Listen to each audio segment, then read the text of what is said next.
반갑습니다, 여러분. 제가 서울에서 이쪽으로 넘어오는데 생각보다 좀 늦어져가지고 오늘 수업을 조금 늦게 시작합니다.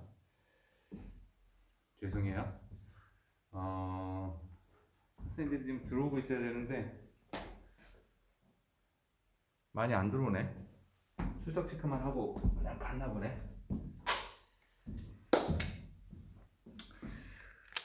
어쨌든 반갑습니다. 오프라인으로 지금 듣는 학생들은 거의 한 명씩 줄어가고 있어요. 거의 지금 여기에서 뭐하러 찍나 이 생각도 들어 지금.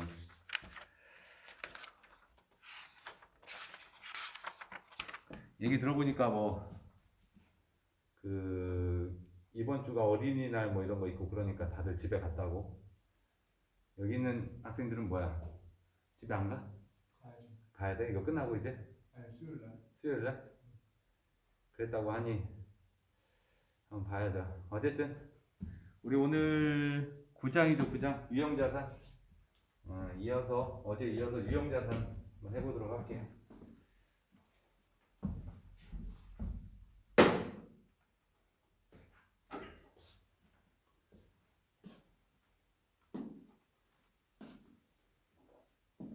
그 출석 체크는 올려놨으니까 출석 체크는 들어가서 꼭 하시고, 유형자산에 우리 2절까지 했었죠. 2절까지 했었고 3절 볼게요. 10장 3절. 제목은 유형자산의 후속적 인식과 측정해서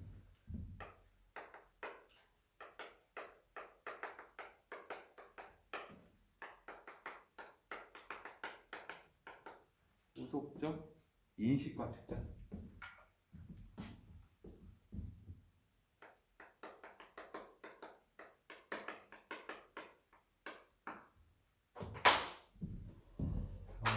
우선은 형체가 있는 자산이 유형자산이다 그렇게 얘기를 했고, 나중에 취득하고 난 다음에 뭔가 무슨 일이 생겨서 인식이라고 하는 거는 뭔가 유형자산의 금액이나 이런 거에 변동이 생겼다는 얘기고, 그 변동을 얼마짜리로 해서 변동시킬 것이냐 그런 얘기인데, 이 후속적이라고 하는 뭔가 사건, 취득 이후에 발생된 이 사건이 뭐가 있을 거냐면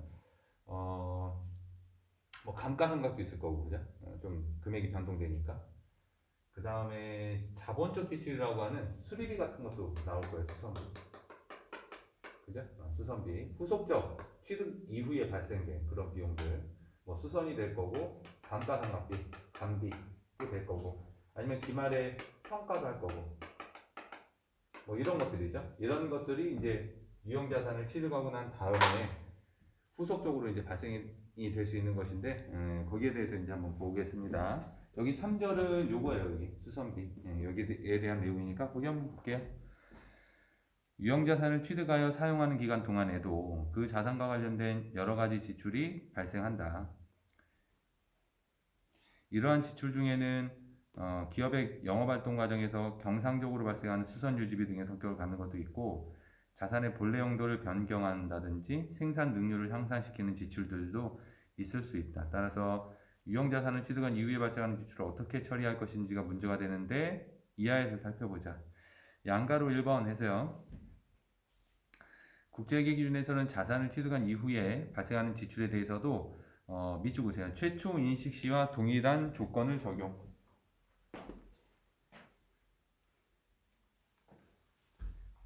최초 인식 시하고 동일한 조건이라고 했으니까 즉 동그라미 1번 자산으로부터 미래 경제적 이익이 있어야 되고, 두 번째 원가를 신뢰성 있게 측정할 수 있다면 그 지출만큼 당일 자산 계정을 증액시켜 그 지출의 효익이 지속이 되는 기간 동안 감가상각을 통해서 비용으로 인식한다. 요거죠.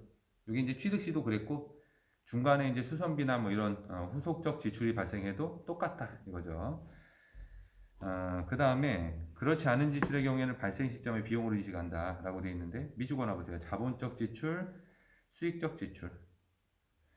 그러니까 이제 수선비에는 두 종류가 있는 거예요. 여기 후속적 지출 중에 지금 3절은 여기 수선비를 이야기를 하는 건데, 수선비는 두 개로 나뉘어서 자본적 지출이 있고, 그 다음에 수익적 지출이 있고, 뭔가 수선비인데요. 비용이 지출되는 거는 똑같은데 비용이 예를 들면 100원이 지출되는 거는 똑같은데 이 지출된 금액 100원을 자본적 지출은 능률이 향상되는 거야. 요거는 자산이 증가된 걸로 봐요. 자산이 증가된 것으로 보고 수익적 지출은 그냥 비용으로 해서 잡을 수 있는 거다. 이런 얘기예요. 그래서 수익적 지출은 자산 100원이라고 잡고 자본적 지출은 자산 100원이라고 잡고 그 다음에 수익적 지출은 비용 처리된다. 이런 얘기예요. 양가로 2번 보시죠. 회계 처리 적어드렸고 양가로 2번. 자본적 지출과 수익적 지출을 명확히 구분하는 건 실무적으로는 상당히 어려운 일이지만 일반적으로 유형자산의 내용 연수를 증가하거나 유형자산이 미래에 제공될 경제적 효익의 양이나 질 증대 시키는 지출이면 자본적 지출로 처리하고 자본적 지출 밑줄 유형자산의 원상 회복 능력 유지를 위한 지출의 중요성 기준에 의해 일정액 이하의 소액 지출은 수익적 지출 밑줄. 그러니까 한마디로 내 교통사고가 나가지고 얼굴을 고쳐야 돼. 근데 성형수술을 이왕제사 고치는 거 성형수술 하는데 성형수술을 얼굴을 수선하고 수리하는 거죠. 훨씬 이뻐졌어. 되게 멋있어졌어. 그러면은 나의 가치가 증가됐다고 봐서 그거는 수술 비용은 자본적 지출이고요. 근데 원래부터 잘생겼어. 그래서 고치고서도 여전히 잘생겨. 이거 원상 회복이죠. 이런 건 그냥 비용 처리가 가능하다. 그런 얘기예요. 수익적 지출, 자본적 지출. 양가로 3번. 유형자산의 일부를 대체하는 경우에 대체에 소요된 원가가 자산인식 기준을 충족하면 대체 원가를 장부 금액으로 인식하고 대체되는 부분의 장부 금액을 제거해야 된다. 뭐 이런 얘기인데 다른 건 아니고요. 그 회계 처리를 잠깐 보세요. 회계 처리. 회계 처리를 보시면 구 부품이 있고 구 부품 제거시가 있고 신 부품 대체시가 있죠. 그러니까 구 부품을 빼고 신 부품을 산대. 그러면 구 부품이 빠지죠. 이렇게 구 부품이 빠지고 신 부품이 들어올 거예요. 이렇게 들어올 때 구 부품은 거기 금액은 안 나왔네. 금액은 안 나왔죠. 그러면 예를 들면 원래 구 부품이 100원짜리야. 근데 신 부품은 120원짜리래요. 신 부품이니까 조금 더 비싸겠죠. 그러면 20원만큼 여기 대차 차익이 발생하는데 요거를 어떻게 할 거냐 이런 얘기죠. 그래서 여기는 이쪽에 잔액이 생기네. 이쪽에 잔액. 얘가 더 싸네. 예를 들면 여기가 100원이고 여기가 80원이야. 그럼 20원 여기 생기죠. 여기에다가 뭘 적는 거냐? 그냥 유형자산 처분 손실이라고 해서 유형자산 처분 손실로 해서 잡겠다. 뭐 그런 것 뿐이에요. 부부품 빠지고 신부품 들어올 때. 근데 회계 처리가 조금 다르죠. 왜냐하면 유형자산에다가 감가상각 누계액 있잖아. 유형자산에서 감가상각 누계액을 빼면 그게 이제 요게 되는 거예요. 요거. 그래서 원래 120원인데 감가상각 누계액이 120원이면 100원짜리가 빠진다 그런 얘기예요. 그동안에 감가상각을 했으니까. 그 다음에 유형자산 해놓고 이제 뭐 현금 이렇게 되어 있는데 신부품을 현금 주고 샀다 뭐 그런 개념인 거죠. 그래서 유형자산이 빠지면서 그 다음에 현금 주고 샀다 그렇게 보시면 돼요. 여기 케이스 4번 가지고 한번 회계 처리 한번 해볼게요. 케이스 4번. 다음 거래를 회계 처리해라. 2월 9일 사용하고 있는 건물에 밑줄 하나 보세요. 엘리베이터 냉난방 시설을 위해서 100만 원 들여서 수표를 발행해서 지급을 했대. 이거는 건물로 잡아야 되는 자본적 지출일까요? 아니면 수익적 지출일까요? 냉난방비나 엘리베이터는 가치가 증가돼요? 안 증가돼? 증가돼. 네, 자본적 지출 맞아요. 건물로 잡아야 돼. 그래서 거기 밑에 그 회계 처리 보세요. 당좌예금에서 100만 원이 대변으로 빠지면서 차변에 건물 100만 원이 나왔죠. 5월 7일 공장 건물의 외벽에 밑줄 하나 보세요. 도장 공사. 그 다음에 파손된 유리를 대체 밑줄. 도장이라고 하는 거는 페인트 칠한다는 얘기고요. 유리를 바꿔 꼈다는 얘기야. 그러면서 이제 20만 원이 나갔네. 이거는 건물의 가치가 증가됐다기보다는 페인트 칠하고 그냥 유리를 대체하는 건 원래 그냥 건물에 대한 현상 유지 금액으로 봐요. 얘는 그냥 비용 처리합니다. 밑에 회계 처리 보세요. 현금 20만 원이 대변으로 나가면서 차변에 수선 유지비라고 하는 20만 원 비용으로 잡았죠. 8월 5일 보시죠. 8월 5일. 요거는 이제 회계처리 한번 해볼게요. 8월호에. 기계장치에 대한 부품, 취득원가 40만원, 감가상각액 30만원을 교체하였는데, 우선은, 구부품이죠. 구부품이 원래 40만원짜리인데, 감가상각으로 30만원이 됐대. 그러면 10만원짜리죠. 그러면 여기 이제 구부품이 40만원짜리인데, 감가상각 누계액으로 감는. 그대로 30만원이 있어요. 이렇게. 그러면 퉁 치면 이제 10만원짜리란 얘기야. 퉁 치면 10만원짜리가 나가고, 그러고 난 다음에 그 밑에 새 부품의 교체로 기계장치의 능률이 크게 증가됐다. 부품 대금 50만원을 수표 발행해서 지급을 했다. 그러니까 50만원짜리 얘를 버리고 그 다음에 신부품을 해서 50만원 주고 샀다. 그런 얘기잖아요. 그리고 신부품이 50만원짜리가 이렇게 나오는 거죠. 그럼 원래는 이제 10만원짜리가 빠지면서 여기 이제 50만원짜리가 이제 들어온 건데, 이제 얘가 현금 주고 샀으니까 예금 계좌 이체했으니까 강좌예금. 요거는 이제 50만원 주고 이렇게 산 거고요. 얘 사서 부품 들어온 거고. 그러면 이제 얘는 어떻게 할 거냐? 요쪽에 10만원 대차 차익이 발생하는데 그 10만원만큼은 유형자산 처분 이익으로 잡자. 유형자산 처분 손실로 잡자. 이런 얘기죠. 그죠? 이렇게 뭐 회계 처리가 어려운 건 아니에요. 그냥 한번 해보시면 되겠고. 한 장 넘겨보시죠. 그 다음에 4절이 누구냐면 여기 요게 수선비, 요게 3절이에요. 요게 3절 3절에 대한 수선비 내용이고, 그 다음에 4절은 여기 감가상각비, 요게 4절이에요. 4절 유형자산의 감가상각.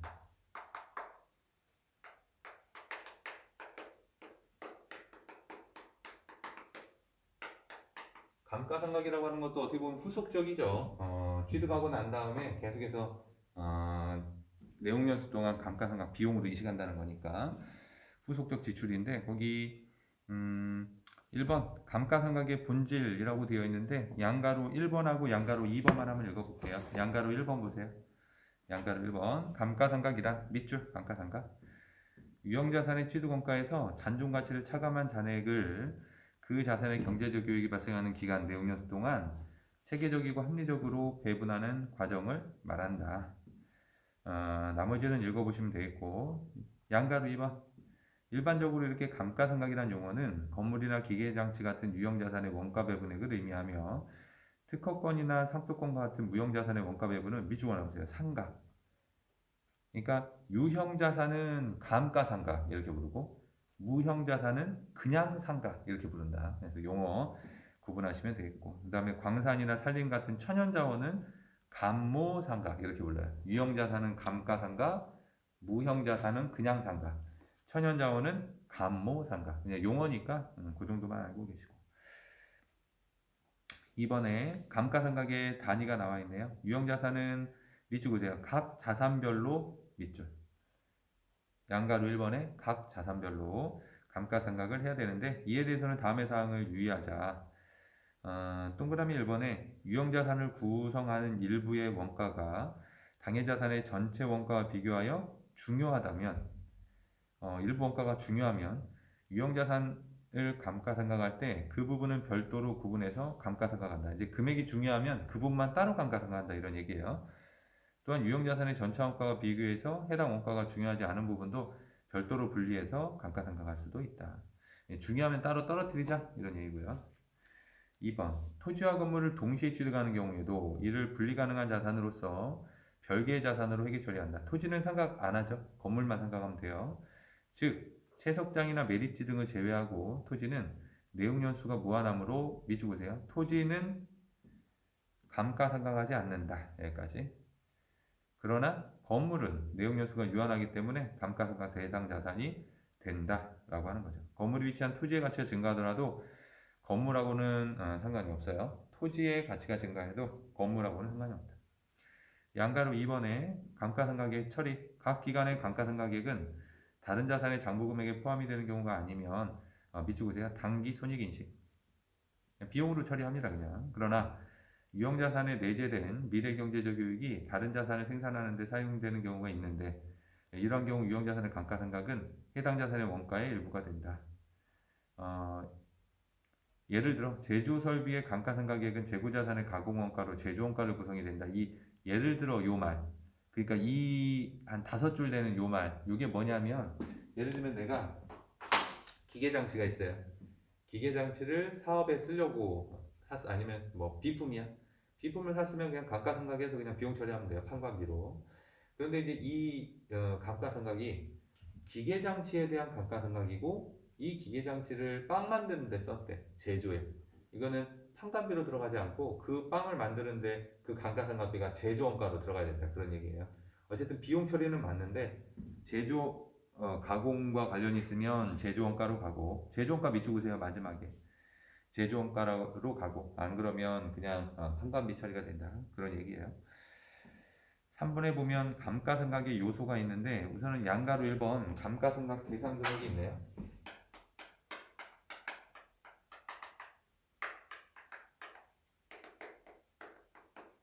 어떤 금액에 대해 감가상각을 할 거냐? 감가상각 대상이 되는 금액인데요. 상각은 어떻게 하냐면 기본적으로 취득 원가에서요. 잔존 가치를 차감한 거에다가 이제 여기부터 감가상각을 해요. 잔존 가치라고 하는 거는 내용 연수가 끝나면 남아있을 것으로 예상이 되는 가치예요. 그래서 그거 빼고 감가상각이 되더라. 예를 들면 내가 100만 원짜리 핸드폰을 샀어. 이게 한 2년 정도 되면 최신형 폰이라 2년 정도 되면 한 시가로 한 40만 원 정도 받을 것 같아. 잔존 가치는 40만 원이 됩니다. 요거 빼면 60만 원이 남고 이 60만 원을 내가 2년 해야 되는 거니까 2년으로 이렇게 나누게 되면 내가 이제 1년 동안의 감가상각이 되는 비용 또는 24개월로 나누면 그 24개월 동안 감가상각이 되는 금액이 나오게 된다. 이렇게 보시면 되겠죠. 이렇게 그래서 이게 감가상각 대상 금액이다. 뭐 어려운 거 아니에요. 읽어볼게요. 감가상각 대상 금액이란 취득원가에서 밑줄 보세요. 취득원가에서 잔존가치를 차감한 것으로 당해자산을 수익획득 과정에서 이용하는 기간 동안 인식할 총 감가상각비를 의미한다. 인식할 총 감가상각비죠. 60만 원이. 그래서 60만 원을 내용연수 동안 나눠가지고서 인식하는 거니까 취득은 100만 원. 지금 돈이 나갔어요. 지금 100만 원 나갔지만 지금 당장 비용이다? 아니에요. 내용연수 동안 상각을 통해서 비용 처리가 된다. 여기서 잔존가치란 잔존가치 밑줄 자산을 내용연수 종료 시점까지 사용했다는 가정하에 자산의 처분으로 획득할 수 있는 금액에서 처분 부대 원가를 차감한 금액의 추정치를 말한다. 우리 잔존가치는 누구를 차감한 금액을 얘기한다? 처분 부대 원가를 차감한 금액의 추정치 미주시면 돼요. 그러니까 얘가 지금 나중에 핸드폰을 2년 뒤에 40만 원 받고 팔 수가 있는데 그거 팔 때 수수료가 한 5천 원 정도 든대. 만 원 정도 든대. 그러면 잔존 가치는 여기서 만 원은 비용으로 빠져야 되는 거니까 잔존 가치는 39만 원이 된다 이런 얘기예요. 그래서 잔존 가치라고 하는 거는 내가 받을 돈에서 처분 부대 비용을 차감한 금액을 잔존 가치라고 한다. 그런 얘기죠. 당연히. 근데 아직 미래 안 가봤으니까 추정치가 되는 거예요. 한 장 넘겨보시면 감가상각 기간 유형자산의 감가상각은 밑줄 그으세요. 사용 가능한 때. 감가상각은 사용 가능한 때부터 시작을 합니다. 위에다가 좀 적어놔 보세요. 취득한 때 X.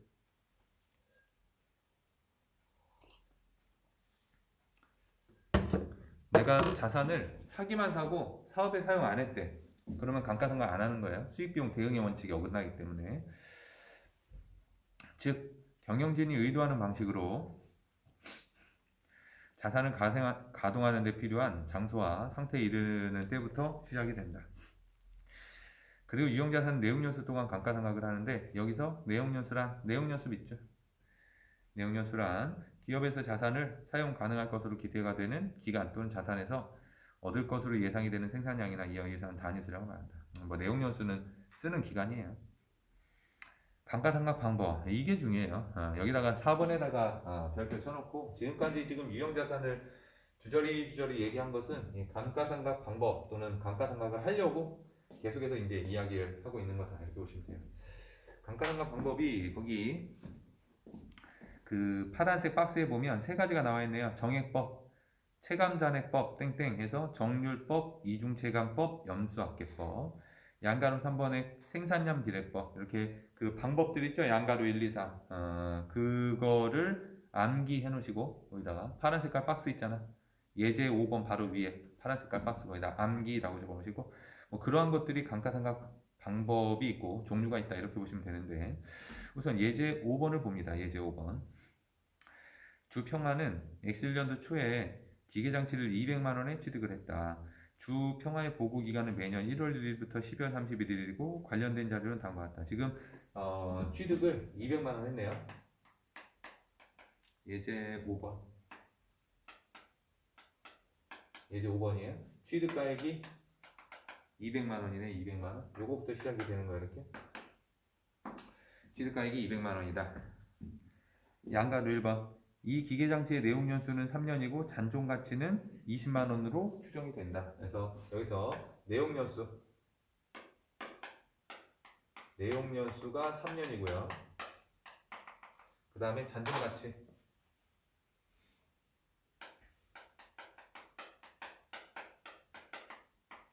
잔존가치가 20만 원.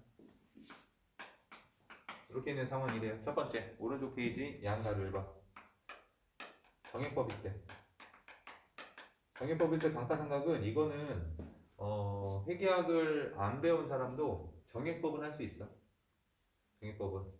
우선은 내용연수가 3년이니까 취득가액을 내용연수 3년으로 나눠서 1년에 감가상각될 금액을 계산을 하는데 마지막 잔존가치가 20만 원은 남아 있어야 되죠. 그죠? 그러니까 감가상각 대상 금액은 여기서 이걸 때 누구부터? 180만 원부터. 그죠? 그래서 정액법은 200만 원에서 잔존가치 20만 원을 빼고 180만 원을 나누기 3 하면 돼요. 3년분의 1. 3년분의 1. 이렇게 하면은 60만 원인가요? 1년에? 이게 감가상각비 비용으로 된다 이런 얘기죠. 어려운 건 하나도 없어요. 그래서 거기 오른쪽 페이지 정액법. 오른쪽 페이지 정액법에 그 파란 색깔 박스 있죠. 파란색 박스. 매기 감가상각에서 취득원가 빼기 잔존가치 곱하기 내용연수분의 1. 그래놓고 그 밑에 표도 있죠. 표도 계산 근거, 감가상각비, 감가상각 누계액, 장부금액.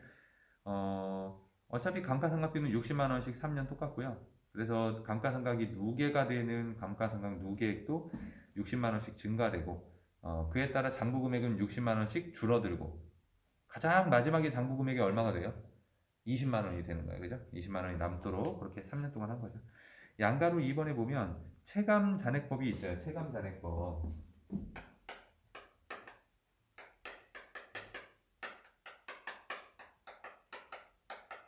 체감 잔액법이 있는데 이건 이쪽에다 한번 해볼게요.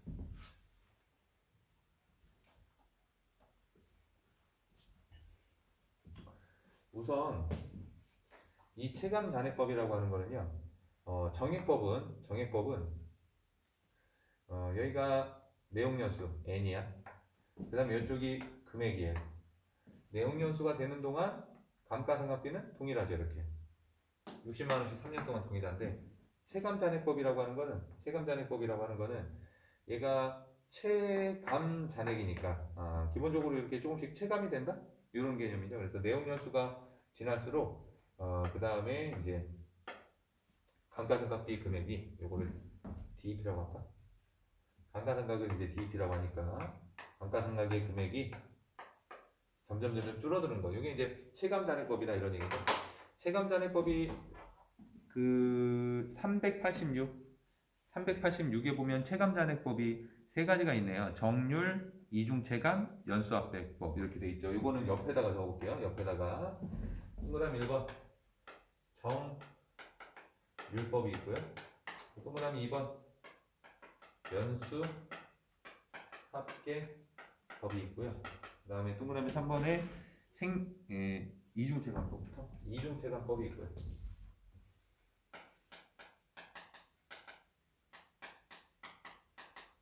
그 다음에 동그라미 3번에 연수합계법이 있네.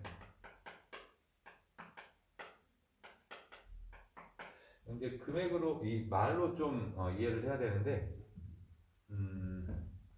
연수합계법부터 잠깐 보면 연수를 합계한다는 얘기예요. 감가상각을 하는데 연도를 합계해서 하겠다는 건데 뭐냐면 우리 아까 여기 한 장 넘겨보시면 389에 나와요. 389에 거기 연수합계법 중간에 산식이 나와 있는데 그게 뭐냐면 이런 거야. 여기 보세요.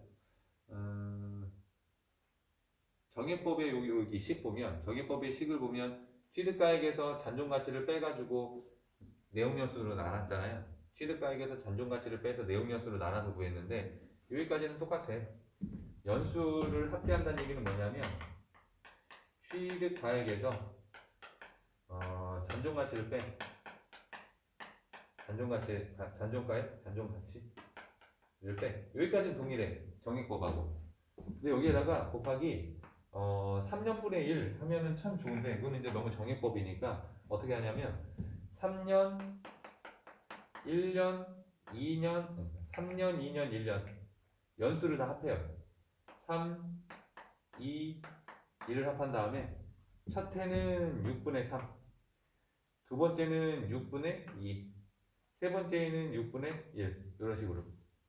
그러니까 여기 앞에까지는 똑같은데 여기가 지금 180이잖아요. 여기가 200만 원이고 여기서 20만 원을 차감하면 180이잖아요. 첫 해는 여기 180에 곱하기 첫 해는 6분의 3 두 번째는 6분의 2 세 번째는 6분의 1 이렇게 하는 거예요. 그러면 요거는 반이니까 90만 원이 될 거고 요건 3분의 1이니까 60이 될 거고 요거는 30만 원이 되겠고 뭐 그런 거 아니겠어요? 그죠? 그러니까 한마디로 지금 요거 맞나요? 요거 첫 해는 6분의 3이니까 조금 높이 하고 맞아 갈수록 좀 줄어드는 이걸 뭐라고요? 연수를 합계한다라고 해서 연수 합계법이라고 이렇게 불러요. 앞에는 누구랑 동일하고 정액법하고 동일하고 뒤에 6분의 3, 2, 1로 거꾸로 한다 이런 얘기예요. 이게 연수 합계법. 아셨죠? 이렇게. 그 다음에 뭐를 보냐면 그 다음에 정률법을 보세요. 앞장 387 있죠? 387 정률법을 볼 건데 정률법 요건데요. 요거는 말 그대로 정률이니까 이거는 암기를 해야 돼. 정률법은 어떻게 계산하냐면요. 기초 미상각 잔액에다가 일정 퍼센트를 곱하는 거예요. 일정 퍼센트는 이거는 어차피 시험에서 요거는 우리는 구할 수 없어. 우리는 구할 수 없어서 얘는 시험에서는 주어집니다. 주어집니다. 그럼 어쨌든 퍼센트는 정률법 상각률은 주어지니까 이 앞에 있는 것만 구하면 구할 수 있겠네요. 얘는 어차피 주어지니까. 그러면 기초 미상각 상각되지 않은 금액은 어떻게 되느냐? 기초 미상각 잔액은 상각되지 않은 금액인데 얘는 어떻게 구하냐면 취득가액에서 미상각 잔액이니까 기초 감가상각 누계액을 곱해야 돼. 빼요. 여보세요? 기초 감가상각 누계액. 그러니까 전년도 말까지 감가상각이 된 금액이 감가상각 누계액일 건데 거기에서 취득가액에서 얘를 빼면 당연히 상각되지 않은 금액이 나오겠죠. 기초에. 그 금액에다가 일정 퍼센트를 곱하는 그런 개념이에요. 예를 한번 들어보면 X1년 X2년, X3년으로 놓고 보면 우리 예제 5번에 잠깐 한번 가보면요. 예제 5번이 안 나왔지?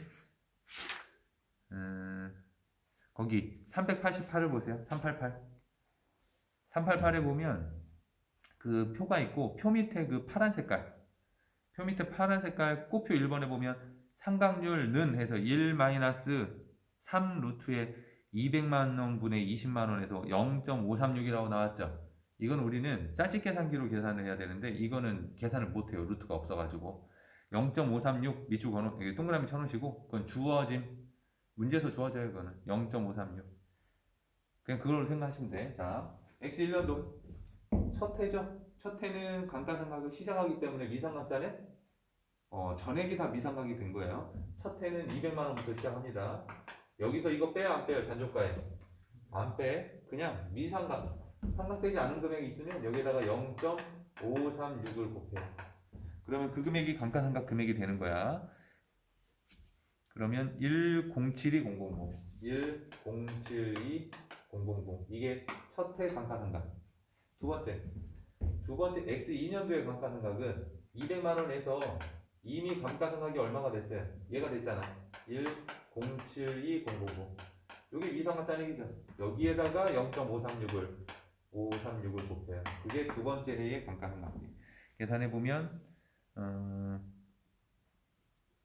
497408 497408 이렇게 돼요. 첫 해는 1072,000. 첫 해는 1072,000. 두 번째는 이렇게. 세 번째 미상가 짜내기는 어떻게 되느냐? 200만 원에서 두 개를 빼야 되죠. 1072,000도 상각이 됐고, 그 다음에 497408 빼기 497408도 감가상각이 됐으니까 이 두 개를 뺀 금액이 미상각 금액이네요. 여기다가 0.536 이렇게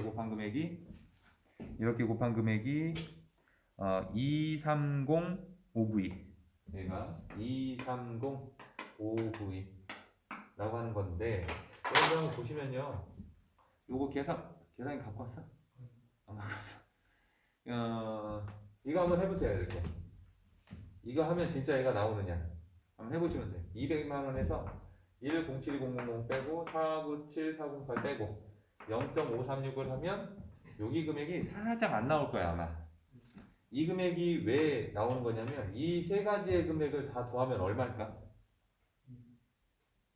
200일까? 200에서 시작이 됐으니까 거기 보세요. 표에 세 가지 금액을 다 더한 게 얼마예요? 180이야. 처음에 지금 여기 정액법이나 연수학계법은 처음부터 빼고 시작했죠. 이렇게. 처음부터 빼고 시작했으니까 감가상각비 금액을 다 더해봤자 180만 원을 넘을 수가 없어요. 근데 지금 정률법은 안 빼고 시작했지. 안 빼고 시작한 이유가 뭐냐면 첫 번째 얘가 퍼센트라고 하는 0.536이 20만 원을 남기게끔 산출된 상각률이에요. 기본적으로. 이 자체가 여기에서 여기로 곱한다라고 하는 이 자체가 20만 원을 남기게끔 산출이 된 상각률이라고 하는 거. 첫 번째. 두 번째는 마지막에 이 금액이 이렇게 계산하면 이게 안 맞아 떨어질 건데 이 금액이 뭐냐면 20만 원을 남기게끔 감가상각비를 강제로 집어 넣은 거예요. 그러니까 예를 들면 여기 금액이 없잖아? 여기 금액이 없어. 마지막 해. 이렇게 계산하지 않아도 이 합계 금액이 얼마 나와야 돼? 무조건 180이 나와야 돼요. 거기 180을 만들어내는 그 숫자를 여기다가 적을 수밖에 없는 거야. 마지막 해에는.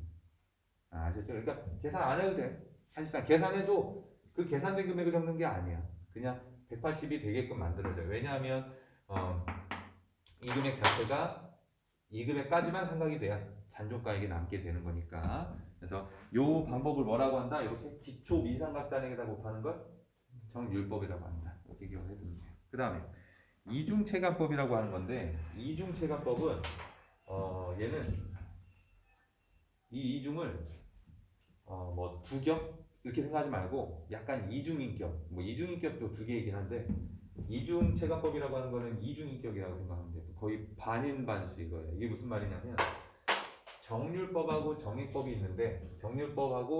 있는데 이중체감법은 반은 정률을 닮았고 반은 정액법을 닮았어. 반은 정률법, 반은 정액법을 닮았어. 그래가지고 거기 388의 맨 밑에 보면 그 박스 파란 색깔 있죠. 이중 체감법. 박스를 보면 이중 체감법 산식을 볼게요. 매기 감가상각액은 기초장부금이라고 하는 건 취득가액 빼기 기초감누니까 얘는 나는 뭐라고 했냐면 기초 미상각잔액이라고 이야기를 했죠. 누구랑 똑같아? 앞부분은 정률하고 똑같아요. 뒷부분은 상각률인데 상각률 그 파란 색깔 꼬표를 가보니까 내용연수분의 1 곱하기 2야. 그러니까 내용연수분의 1이면 얘죠. 얘. 내용연수분의 1이면 얘. 결국엔 이중체감법은 어떻게 계산하는 방법이냐면 앞은 미삼각잔액이랑 똑같아. 기초 이삼각 잔액이 되는 게 맞는데 곱하기 여기는 이제 삼각률을 곱하는 게 아니고 그냥 내용연수로 나눠. 내용연수로 나누는데 이게 이중이니까 여기 두 배가 들어가요. 내용연수분의 2 이런 식으로 감가상각이 되는 거예요. 여기 부분은 정액법이랑 비슷하고 여기 부분은 정율법이랑 비슷하고 여기 누구다? 이중체감법이다. 또는 이중체감법이라고 하지 않고 정액법의 배법이다 이렇게도 불러요. 정액법을 2번 했다고 해서 정액법의 배법이라고도 이제 부른다라고 보시면 돼요. 한번 계산 한번 해보면 x1년하고 세 번 한번 해볼게요. x1년, x2년, x3년. x1년은 미사가 된 거 없어요. 그냥 다 삼각되지 않았어. 첫 해니까 200만원 곱하기 내용연수가 몇 년이냐면 총 3년이죠. 3년 3년분의 2 3분의 2가 삼각이 되는 거고 그 다음에는 이렇게 계산하면 3분의 2 하면은 1, 3, 3, 4, 0, 0, 0 이렇게 하면 좀 칸이 짧네. 그 표 보면서 하세요. 첫 해는 1, 3, 3, 4, 0, 0, 0 금액이 나오고 두 번째는 200만원에서 1, 3, 4, 3, 0, 0 1, 3, 3, 4, 0, 0, 0을 뺀 나머지에다가 곱하기 내용연수분의 2니까 3분의 2 이런 식으로 그러면 1, 3, 3, 4, 0, 0, 0이 아니고 4, 4, 4, 2, 2, 2 4, 4, 4, 2, 2, 2 그렇게 돼요. 마지막 해는 어떻게 될까? 200만원에서 1, 3, 4, 0, 0, 0 빼고 4, 4, 4, 2, 2, 2 빼고 거기다 곱하기 3분의 2 하면 금액이 나와야 되잖아. 이 금액이 또 안 나와요. 그래서 어떻게 하냐면 강제로 180만원을 만들기 위한 금액을 끼워 넣어요. 그래가지고 389페이지에 X3년 거를 보세요. 389의 X3년 거를 보면 식으로 계산해서 감가상각비를 잡은 게 아니고 221,778에서 20만원을 빼가지고 21,778을 만들었죠. 21778 맞아요? 이게 그 감가상각비 합계 금액이 180만원이 되는 거니까 정률법도 마찬가지고 그 다음에 이중체감법도 마찬가지고 얘네들이 마지막에 20만원을 남기게끔 마지막 해에는 감가상각비를 역으로 계산해서 집어넣는다 그렇게 보시면 돼요. 여기는 그렇게 할 필요가 없는 게 이미 시작 자체를 이걸로 했잖아요. 얘는 마지막에는 그 20만원이 자연스럽게 남게 돼 있어.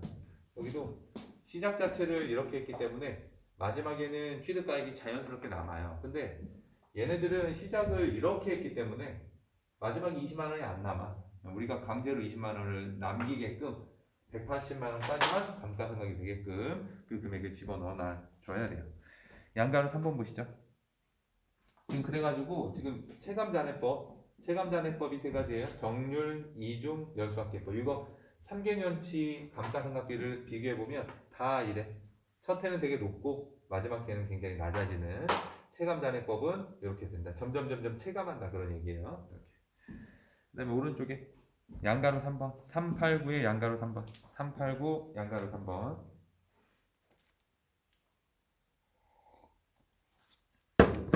생산량 비례법. 생산량 비례법은 말 그대로 생산량에 따라서 상각을 하는 거예요. 우리 앞장에 386 예제 5번을 다시 가볼게요. 386 예제 5번 맨 밑에 보세요. 예제 5번 맨 밑에 주평화는 X1년도에 8만 개의 제품을 생산했고 X2년도에는 10만 개, X3년도에는 7만 개의 제품을 생산했다 라고 하면 총 25만 개지. 총 25만 개 중에 X1년도는 8만원, X2년도에는 25만 분의 10만, X3년도에는 25만 분의 7만 이렇게 연수나 이런 거 상관없이 실제로 생산량에 비례해서 감가상각이 됐을 거니까 그 금액만큼 감가상각이 되겠다. 그러면 감가상각 그 앞에 있는 금액은 얼마냐? 390을 펴보세요. 390을 보시면 생산량 비례법은 어떻게 계산이 되냐면 누구에다가 곱하기 총 생산량분의 단기에 생산한 부분이 들어갈 거 아니에요, 그죠? 총 생산량분의 단기에 생산한 그 부분만큼 감가상각이 들어가는데 이 앞에 있는 금액은 거기 보니까 누구랑 똑같아요? 취득원가에서 잔존가치를 뺀 거죠. 취득원가에서 잔존가치를 이렇게 해가지고 뺀 금액에다가 그 비율만큼만 감가상각을 매해 해간다 그런 얘기예요. 얘는 해보나 마나 마지막 해에 얼마가 나오겠어? 자연스레 20만 원이라고 하는 금액이 자연스레 나오겠지. 지금 감가상각 방법을 총 5가지를 봤네요. 첫 번째 정액법, 두 번째 체감잔액법 중에서도 정률, 그 다음에 이중체감법, 그 다음에 연수를 합계하는 연수합계법, 이렇게.